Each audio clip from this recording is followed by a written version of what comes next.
Question നോക്കാം. The portion of the line 4x plus 5y is equal to 20 in the first quadrant is trisected by the lines L1 and L2 passing through origin. The tangent of an angle between the lines L1 and L2 is. Simple question ആണ്. ചെയ്ത് നോക്കിയവർക്ക് 30/41 കിട്ടിയിട്ടുണ്ടാവും. അപ്പോൾ ഇവിടെ നോക്കിക്കേ, ഇവിടെ നമ്മുടെ given line ഉണ്ട്. ആ given line 4x plus 5y is equal to 20 ആണ്. അതായത് ഇത് എയും ബിയും ആണെന്ന് വിചാരിച്ചോ. 4x plus 5y is equal to 20 ആണ്. അതായത് x divide by 5 plus y divide by 4 is equal to 1 ആണ്. അപ്പോൾ ഇത് 5,0യും അതേപോലെ ഈ പോയിന്റ് എന്ന് പറയുന്നത് 0,4 ആണ്. ഓക്കെ, ഇനി അവർ പറയുന്നത് എന്താ വെച്ചാൽ L1 L2 ഉണ്ട്. L1 എന്ന് പറഞ്ഞ ലൈനും L2 എന്ന് പറഞ്ഞ ലൈനും ഇതാ ഇവിടെ L1 ഒറിജിൻ കൂടെ പാസ് ചെയ്യുന്ന രീതിയിൽ L2. ഓക്കെ, അപ്പോൾ ഇത് L1 എന്ന് പറഞ്ഞ ലൈനാണ്, ഇത് L2 എന്ന് പറഞ്ഞ ലൈനാണ്. ഈ സാധനം പിയും ക്യൂ ആണെന്ന് വിചാരിച്ച പോയിൻറ്റ്സ്. അപ്പോൾ അവർക്ക് വേണ്ടത് the tangent of the angle between the lines, ഇതാണ് വേണ്ടത്, ടാൻ തീറ്റ. ഓക്കെ, അപ്പോൾ അത് വളരെ എളുപ്പം ക്വസ്റ്റ്യൻ ആണ്. കാരണം നമുക്ക് എന്ത് ചെയ്യാം, L1ൻ്റെയും L2ൻ്റെയും സ്ലോപ്പുകൾ കണ്ടുപിടിക്കാമല്ലോ. പി എന്ന് പറഞ്ഞ പോയിന്റ് അറിയാമെങ്കിൽ പിയും ക്യൂവും കണ്ടുപിടിക്കാം എങ്കിൽ L1 L2ൻ്റെ സ്ലോപ്പ് കണ്ടുപിടിക്കാം. എന്നിട്ട് എന്ത് ചെയ്യാം, ഫോർമുല അപ്ലൈ ചെയ്താൽ ടാൻ തീറ്റ കിട്ടും. ആ പിയും ക്യൂവും കണ്ടുപിടിക്കാൻ എന്ത് ചെയ്താൽ മതി, എയും ബിയും ഉപയോഗിച്ച് സെക്ഷൻ ഫോർമുല ഉപയോഗിച്ച് ചെയ്യാം.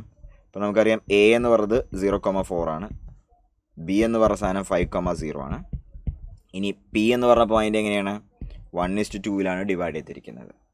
സോ നമുക്ക് എന്ത് ചെയ്യാം, പിൻ്റെ കോർഡിനേറ്റ്സ് കണ്ടുപിടിക്കാം. അപ്പോൾ പിൻ്റെ കോർഡിനേറ്റ്സ് എന്ന് പറഞ്ഞാൽ 1 × 5 പ്ലസ് 2 × 0 ഡിവൈഡ് ബൈ 3, പിന്നെ 1 × 0 പ്ലസ് 2 × 4 ഡിവൈഡ് ബൈ 3 ആണ്.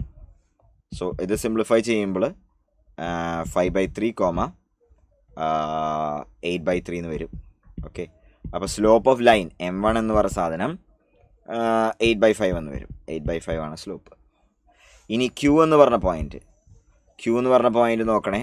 ഇവിടെ എ ഉണ്ട്, ബി ഉണ്ട്, ഇത് 0,4 ആണ്, ഇത് 5,0 ആണ്. ക്യൂ എന്ന് പറഞ്ഞ പോയിന്റ് ഇത് 2:1 റേഷ്യോയിലാണ്. അപ്പോൾ ബേസിക്കലി 2 × 5 പ്ലസ് 1 × 0 ഡിവൈഡഡ് ബൈ 3യും സെക്ഷൻ ഫോർമുലയാണ് ഞാൻ അപ്ലൈ ചെയ്യുന്നത് കേട്ടോ. 2 × 0 പ്ലസ് 1 × 4 ഡിവൈഡ് ബൈ 3 ആണ്. So this is going to be 10/3, 4/3 ആണ്. അപ്പോൾ സ്ലോപ്പ് ഓഫ് L2 M2 എത്രയെന്ന് കിട്ടും. M2 എന്ന് പറയുന്നത് 4/10 അഥവാ 2/5 ആണ് കിട്ടും. ഇനി നമുക്ക് tan theta is equal to modulus of M1 minus M2, 8/5 minus 2/5 divide by 1 plus 8/5 into 2/5 എന്ന് കിട്ടും. സോ ന്യൂമറേറ്ററിൽ അത് കിട്ടാൻ പോകുന്നത് 6/5 ആണ്. ഡിനോമിനേറ്ററിൽ 25 പ്ലസ് 16 ഡിവൈഡ് ബൈ 25 എന്ന് വരും. അപ്പോൾ സിംപ്ലിഫൈ ചെയ്യുമ്പോൾ 6/5 ഇൻറ്റു 25 ഡിവൈഡ് ബൈ 41 വരും. അപ്പോൾ ഇത് 5, 30 ഡിവൈഡ് ബൈ 41 എന്ന് വരും. 30 divided by 41. So 30 divided by 41 is the right answer.